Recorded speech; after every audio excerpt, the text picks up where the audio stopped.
en milieu de première période sur un penalty sifflé après une main décollée de Lesmelou, de Pierre Lesmelou sur une frappe déjà de Ousmane Dembélé. C'est un penalty qui est venu un petit peu conclure la domination de Paris sur le début de match. Et oui, la main est décollée et il y a évidemment penalty indiscutable. Il marque beaucoup de buts en ce moment. C'est de bon augure. Penalty transformé par Vitinha qui a été désigné homme du match avec un savoir-faire qui lui est propre sur ses pénaltys. Il les frappe un petit peu à la Neymar. 1-0, c'était le score et qui va passer à 2-0 dans les arrêts de jeu avec un nouveau but de Dembélé, doublé ce soir de Dembélé. C'est impressionnant ce qu'est en train de faire Ousmane Dembélé. Oui, il est sur une série de 8 matchs consécutifs en marquant. Et sur ces 8 matchs, vous le voyez, tous ces ballons, 15 buts marqués par Ousmane Dembélé, 23 depuis le début de la saison. Mais figurez-vous que les 15 qu'il vient de marquer en 8 matchs, ce serait déjà le record de sa vie sur une saison, puisque son précédent record sur une saison, c'était 14 en carrière. Il est dans la forme de sa vie. C'est lui qui a conclu le deuxième but, mais c'est un mouvement collectif qui a permis au Paris Saint-Germain de s'imposer. Ça démarre par une séquence de pressing des Brestois. Oui, avec, là on le voit, 2 appuis soutiens des Parisiens qui vont permettre à la fois de faire sortir Chardonnay et Lala, et derrière de créer un surnombre. Oui, ils ont bien travaillé cette chose-là. Maintenant, ils sont passés d'un côté à l'autre. Ils se retrouvent en supériorité numérique. Aïdara est dans une position où il ne fait que reculer, donc ce qui permet d'avoir une fenêtre de frappe à Ousmane Dembélé qui choisit le premier poteau. Et ça fait but, mais je trouve que sur le côté parisien, techniquement, c'est bien réalisé la sortie de balle. Et sur le pressing brestois, je trouve qu'il y a un peu trop d'écart entre la défense et les joueurs offensifs qui ont fait ce pressing-là. Mais en tout cas, c'est un but qui est très bien construit côté parisien. Le deuxième but de Dembélé en seconde période, on va le revoir ensemble.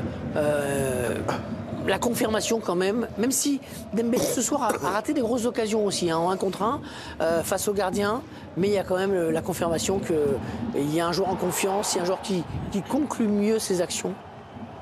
Oui, il se retrouve dans des zones déjà où il a plus de possibilités de marquer en étant dans l'axe très souvent. Et là, il réussit à être plus prompt que 3 défenseurs brestois pour croiser cette frappe qui ensuite est je crois, contrée par Chardonnay. Et là, ça vient tromper le gardien brestois. Mais c'est vrai que c'est un match qui valide une fois de plus, non plus des progrès, mais en tout cas cette forme resplendissante de Dembélé, à qui on va souhaiter évidemment qu'elle se prolonge aussi longtemps que durera sa carrière. Ah, c'est sûr. Mais Sinegovu a fait une remarque justement sur provoquer la chance. C'est vrai que bon, il est chanceux sur le but, même s'il va provoquer. Mais on sent quand même un joueur qui est différent. On sent un joueur qui est dans l'approche du but. On le sentait fébrile avant sur ses choix. Je centre, je passe, je frappe. Là aujourd'hui, on sent que c'est quelqu'un parce qu'il marque.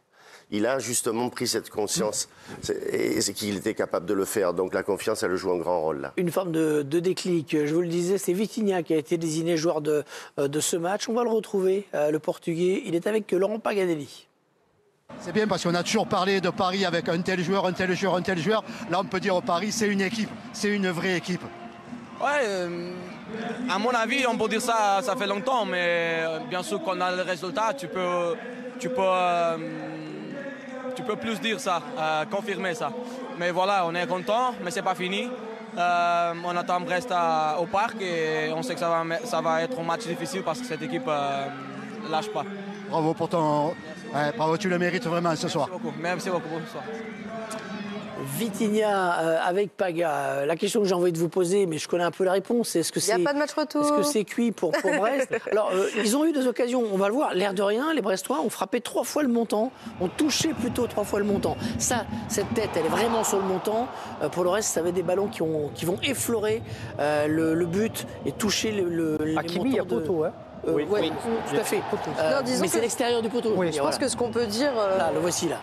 En étant réaliste, c'est que 3-0, enfin que le Brest ne marque aucun but, c'est quand même assez sévère du côté de Brest parce qu'ils ont eu des occasions de marquer. Après, ce soir, il en a manqué. Moi, j'ai le sentiment qu'ils ont perdu ce match au moment du tirage au sort. Là, c'est pas un arrêt de Donnarumma. C'est là aussi, c'est encore une fois le montant qui sauve le gardien italien.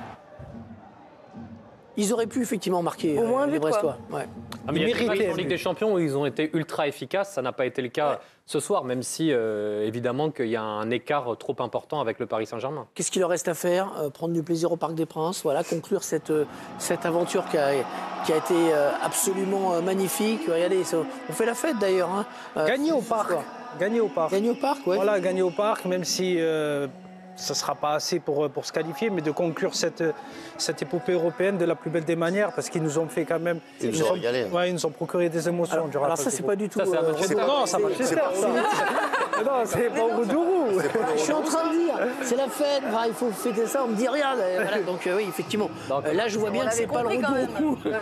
Ah bah 3-0. Ou alors, hop, ils ont construit des tribunes entre 20h40 et... quand même. On perd 3-0, on fait un feu d'artifice.